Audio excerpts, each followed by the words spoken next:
नमस्कार दोस्तों, target with PS Parihar channel में आपका स्वागत है। सुबह के इस वीडियो में ऐसी सूचनाएं होती हैं जो विभिन्न समाचार पत्रों पर छाई हुई होती हैं और विद्यार्थियों के लिए आवश्यक होती हैं। तो आइए शुरू करते हैं और देख लेते हैं कि आज के समाचार पत्रों में ऐसी कौन कौन सी सूचनाएं हैं। सबसे पहले बात कर लेते हैं 69,000 शिक्षक भर्ती की। 69,000 शिक्षक भर्ती से संबंधित जितनी भी आज की अपडेट्स है, सभी अपडेट्स पर आज चर्चा करेंगे। आज के प्रमुख समाचार पत्रों में लिखा हुआ, फर्जीवाड़ा के आरोपी को अग्रिम जमानत नहीं। इलाहाबाद हाईकोर्ट ने 69,000 सहायक अध्यापक भर्ती में नौकरी दिलाने के नाम पर अभ्यर्थियों से छल करके लाखों रुपए हड़पने के मामले में आरोपी मायापति दुबे की अग्रिम जमानत की अर्जी खारिज कर दी है।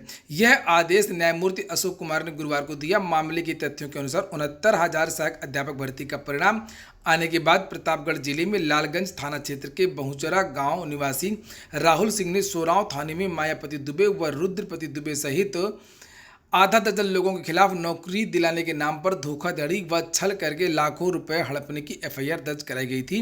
उसका आरोप है कि मायापति दुबे व रुद्रपति दुबे सहित अन्य अभियुक्त फरवरी माह में उससे प्रतापगढ़ में मिले थे और बताया था कि 69,000। तो ये कुछ प्रमुख नाम थे जैसे केएल पटेल, मायापति दुबे और चंद्रमा यादव इत्यादि, जिसमें केएल पटेल की तो गिरफ्तारी हो गई है, कुछ और लोगों की भी गिरफ्तारी हो गई है, लेकिन दो मुख्य आरोपी अभी और हैं। एक है चंद्रमा यादव और दूसरा है ये मायापति दुबे। मायावती की जो गिरफ्तारी है वो तो नहीं हो पाई, लेकिन इसने अग्रिम जमानत करने के लिए याचिका डाली थी जिसको जज साहब ने नामंजूर कर दिया है। हालांकि अभी चंद्रमा यादव और मायावती की गिरफ्तारी न होने से भी बहुत सारे विद्यार्थी आक्रोशित हैं और विद्यार्थियों का आरोप है कि सरकार की ये लीपापोती है। 69,000 शिक्षक भर्ती धांधली के मामले में एसटीएफ तो जांच कर ही रही है और इसके साथ में हाईकोर्ट में एक याचिका भी डाली गई है। एक याचिका नहीं है, बहुत सारी याचिकाएं डाली गई हैं और एक जो प्रमुख याचिका है उसकी जो सुनवाई है वो 7 जुलाई को होनी है। अजय कुमार ओझा की ये याचिका है और जो अधिवक्ता है वो नूतन ठाकुर। धांधली को लेकर के युवा मंच और न्याय मोर्चा दोनों साथ आ गए हैं। लिखा 2 बजे से 5 बजे तक बिना रुके 69,000 भर्ती में धांधली, भर्ती रद्दो। इसी हैशटैग का प्रयोग करना है, मुझे फॉलो कर लें जिससे मेरा मैसेज आपको मिल सके। बंटी पांडे, ये सब लिखा विद्यार्थियों ने और विद्यार्थी ट्विटर अभियान भी चला रहे हैं इस भर्ती की धांधली के बारे में। चूंकि विद्यार्थियों की मांग थी कि सरकार अपने आप इस भर्ती की सीबीआई जांच करवाए या कोई बड़ी जांच करवाए। एसटीएफ की जांच में, राज्य सरकार की जांच में विद्यार्थियों को कतई भरोसा नहीं है और इसी का जो विरोध है विद्यार्थी कर रहे हैं। इसके बाद में एक और सूचना है 69,000 शिक्षक भर्ती की ही है। लिखा एसटी की खाली सीटों पर एससी को करे समायोजित। जो 69,000 शिक्षक भर्ती का परिणाम आया है 90 और 97 कट ऑफ पर, उसमें जो एसटी की सीटें हैं वो काफ़ी खाली रह गई, यानी कि 1133 पद खाली रह गए हैं और इन पदों पर मांग की गई है कि जो एससी के विद्यार्थी हैं उनको समायोजित किया जाए। लिखा है कि 69,000 शिक्षक भर्ती में एसटी के योग्य अभ्यर्थी नहीं मिलने से उनके लिए आरक्षित 1380 सीटों में से 1133 पद रिक्त रह गए हैं। परीक्षा में एसटी के मात्र 270 अभ्यर्थी ही सफल हो पाए हैं और इस कारण से बेसिक शिक्षा परिषद को उनके लिए तय 1133 पदों को खाली रखने का निर्णय लेना पड़ा। अब अभ्यर्थियों को एसटी की खाली सीटों को एससी में परिवर्तित करके उसे समायोजित करने की मांग की है। एससी अभ्यर्थियों ने कहा कि आरक्षण नियमावली के अनुसार एसटी के अभ्यर्थी नहीं मिलने पर उस पद को एससी के अभ्यर्थियों से समायोजित किया जाता है। अगली सूचना है बीएड एंट्रेंस की। लिखा है जुलाई में आएंगे बीएड के प्रवेश पत्र। दोस्तों, आगे बढ़ने से पहले एक बात और, जो नए व्यूअर हैं या नए मित्र हैं जिन्होंने इस चैनल को अभी तक सब्सक्राइब नहीं किया है, पहले आप लोग इसे सब्सक्राइब कर लें और जो मित्र पहले ही सब्सक्राइब कर चुके हैं वो लोग इस वीडियो को लाइक कर दें। एक बात और, जिन विद्यार्थियों ने अभी तक target with PS Parihar app को डाउनलोड ना किया हो तो उस ऐप को जरूर डाउनलोड कर लें। ये देखिए, यही है target with PS Parihar app और यह ऐप जो है वो भारत का सबसे बड़ा ऐप है टेस्ट सीरीज के मामले में। इसमें भारत की सभी प्रतियोगी परीक्षाएं, चाहे वो किसी भी राज्य की हो, पुलिस की हो, दरोगा की हो, एसएससी की हो, जेईई मेंस की हो, नीट की हो या सीटेट की हो, यूपी टेट की हो, सभी परीक्षाओं के टेस्ट सीरीज उपलब्ध करा दिए गए हैं। तो एक बार जाकर के जरूर देखें। बात करते हैं जुलाई में आएंगे बीएड के प्रवेश पत्र। प्रदेश के बीएड कॉलेजों में प्रवेश के लिए 29 जुलाई को प्रस्तावित प्रवेश परीक्षा के लिए जुलाई के तीसरे सप्ताह में प्रवेश पत्र जारी किए जाएंगे। आयोजन समिति का कहना है कि 15 से 16 जुलाई तक अभ्यर्थियों को प्रवेश पत्र उपलब्ध करा दिए जाएंगे। तो ये जो एडमिट कार्ड वाली बात है, बहुत सारे विद्यार्थी कह रहे थे कि एडमिट कार्ड कब तक आएंगे, तो 15 से 16 जुलाई तक एडमिट कार्ड उपलब्ध करा दिए जाएंगे। नीचे लिखा हुआ है कि कोरोना संक्रमण को देखते हुए इस बार प्रवेश पत्र में काफ़ी बदलाव किए गए हैं। परीक्षा प्रणाली में काफ़ी बदलाव किया जाएगा और लिखा कि हर केंद्र पर होगा सैनिटाइजेशन प्रभारी। राज्य समन्वयक प्रोफेसर अमिताभ वाजपेयी ने बताया कि कोरोना संक्रमण के मद्देनजर इस बार प्रवेश पत्र से लेकर के केंद्र स्तर तक तो बहुत सारी चीज़ें हैं, जैसे कि मास्क पहन करके आना होगा, दूर दूर बैठना होगा और सुरक्षा का ध्यान रखना होगा। इसके बाद में एक और सूचना है, उच्चतर शिक्षा सेवा चयन आयोग की समाज शास्त्र का जो परिणाम है वो जारी हो गया। इसके बारे में पहले ही चर्चा हो रही थी। लिखा कि असिस्टेंट प्रोफेसर के 277 चयनितों को प्लेसमेंट लेटर, और नीचे लिखा है कि उच्च शिक्षा निदेशालय की ओर से बृहस्पतिवार को असिस्टेंट प्रोफेसर हिंदी और राजनीति विज्ञान विषय में चयनित 277 अभ्यर्थियों को ऑनलाइन प्लेसमेंट लेटर जारी कर दिया गया।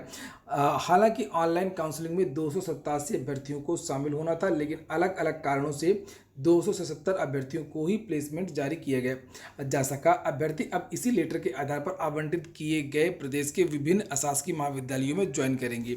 यहाँ पर लिखा हुआ कि समाज शास्त्र का भी रिजल्ट घोषित कर दिया गया है। 273 पदों पर जो है ये भर्ती हुई थी। और उत्तर प्रदेश उच्चतर शिक्षा सेवा आयोग ने बृहस्पतिवार को देर रात विज्ञापन संख्या 47 के तहत असिस्टेंट प्रोफेसर समाजशास्त्र के 273 पदों पर भर्ती के लिए अंतिम चयन परिणाम जारी कर दिया।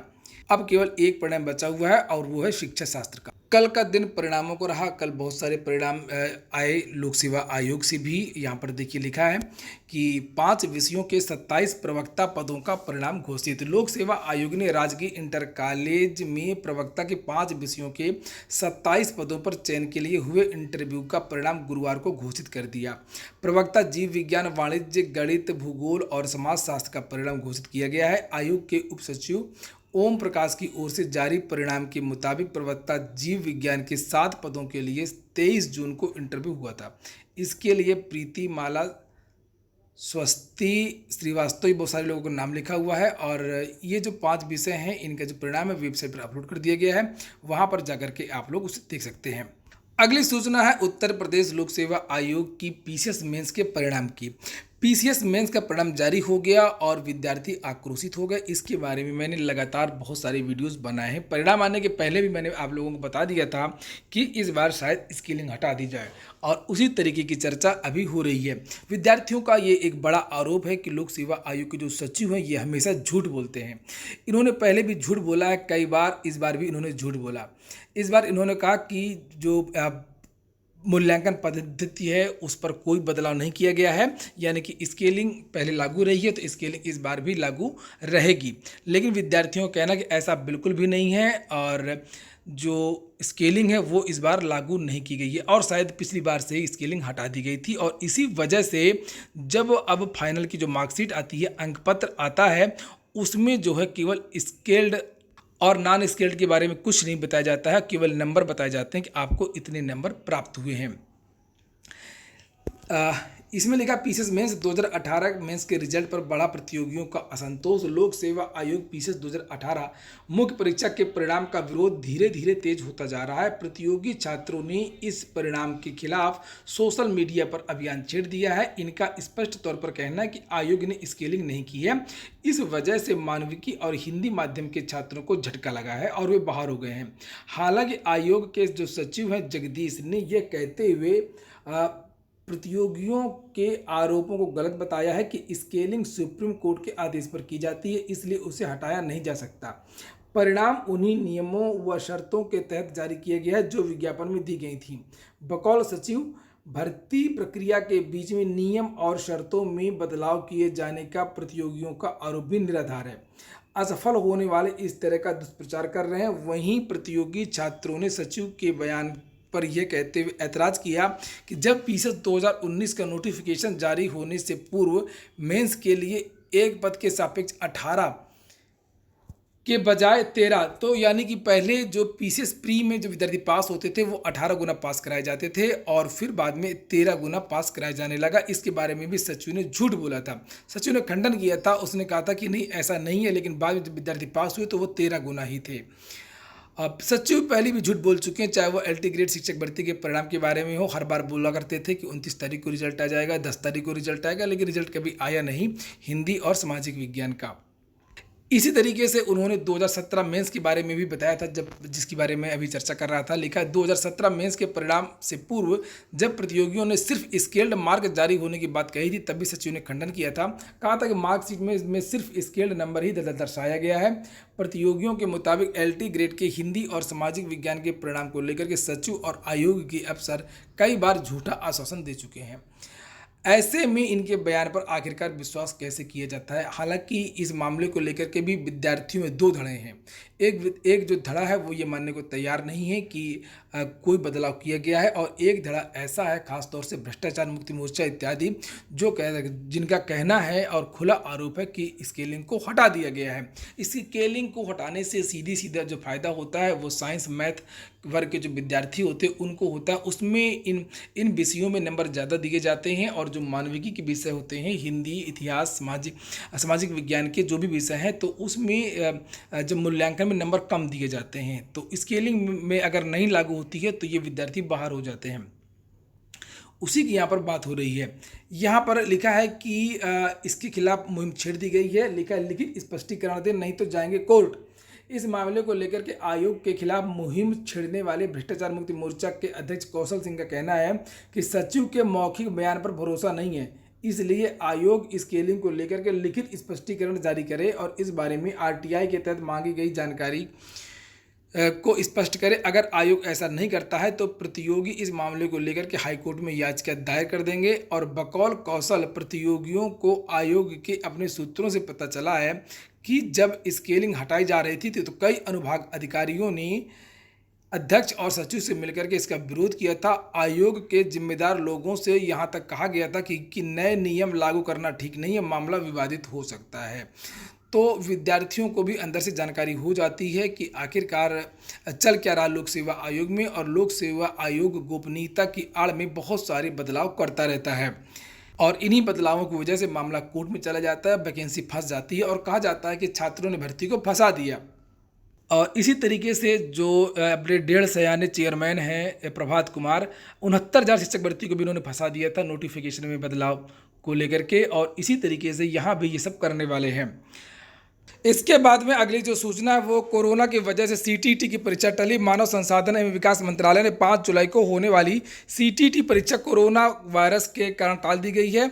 मानव संसाधन मंत्री रमेश पोखरियाल निशंक ने बताया कि परीक्षा की अगली तिथि जल्द ही जारी की जाएगी। कुल मिलाकर के ये परीक्षा जो है जुलाई के महीने में तो नहीं होगी, अगस्त में भी नहीं होगी। अब ये परीक्षा ऐसा लगता है कि सितंबर या अक्टूबर के महीने में ही हो पाएगी। और ये भी कहा गया कि जो विद्यालय हैं वो भी अब अक्टूबर में ही खुलेंगे, खासतौर से प्राथमिक विद्यालय। आने वाले 2 महीने बहुत ज़्यादा प्रभावशाली हो सकते हैं कोरोना की वजह से। इसके बाद में एक और सूचना रह गई थी 69,000 शिक्षक भर्ती की, जिसके बारे में मैंने कल ही एक वीडियो बनाया था और बताया था कि विद्यार्थियों का एक प्रतिनिधिमंडल, खासतौर से BEd लीगल टीम जो है, और जो कुछ विद्यार्थी हैं वो CM से मिलने गए थे। कल उनकी मुलाकात हुई थी, और यहाँ पर लिखा हुआ उसके बारे में भारत समाचार पत्र का ये ट्वीट है कि 69,000 सहायक शिक्षक भर्ती का मामला, अभ्यर्थियों के डेलीगेशन से CM से वार्ता, CM से मिला अभ्यर्थियों के डेलीगेशन, सुनवाई में मजबूत पैरवी करने की मांग। 14 जुलाई की सुनवाई में मजबूत पैरवी की मांग, अभ्यर्थियों को मुख्यमंत्री ने दिया आश्वासन। और चूंकि लगभग जितने भी 69,000 शिक्षक भर्ती के व्यवधान थे लगभग सभी समाप्त हो गए हैं, और केवल एक सबसे बड़ा व्यवधान है, सबसे मुख्य व्यवधान है और अंतिम व्यवधान है कट ऑफ का मामला, जिसकी सुनवाई 14 जुलाई को होनी है। यहाँ से अगर कुछ जो भी निस्तारण हो जाएगा, जिस पक्ष में भी जाएगा, उसके बाद पूरी कहानी समाप्त हो जाएगी। यानी कि सिंगल बेंच से डबल बेंच, डबल बेंच से सुप्रीम कोर्ट, सुप्रीम कोर्ट के बाद में कुछ भी नहीं है। सुप्रीम कोर्ट जो ऑर्डर दे देगा उसी को राज्य सरकार को और विद्यार्थियों को फॉलो करना होगा। तो इसी के लिए विद्यार्थियों की ये मांग थी मुख्यमंत्री से कि इस बार अच्छी तरीके से सरकार पैरवी करे। और नीचे लिखा हुआ है कि मुख्यमंत्री ने दिया आश्वासन, और मुख्यमंत्री ने कहा कि हाँ इसकी जो है पैरवी की जाएगी। मुख्यमंत्री हमेशा ही योग्यता को बढ़ावा देते रहे हैं और 90-97 क्या मजबूती से पक्ष रखते रहे हैं। फिलहाल देखते हैं कि आगे क्या होता है। ये हो गया आज का वीडियो अगर आपको अच्छा लगा हो तो वीडियो को लाइक कर दें। जिन मित्रों ने चैनल को सब्सक्राइब ना किया सब्सक्राइब कर लें। पूरा वीडियो सुनने के लिए बहुत बहुत धन्यवाद।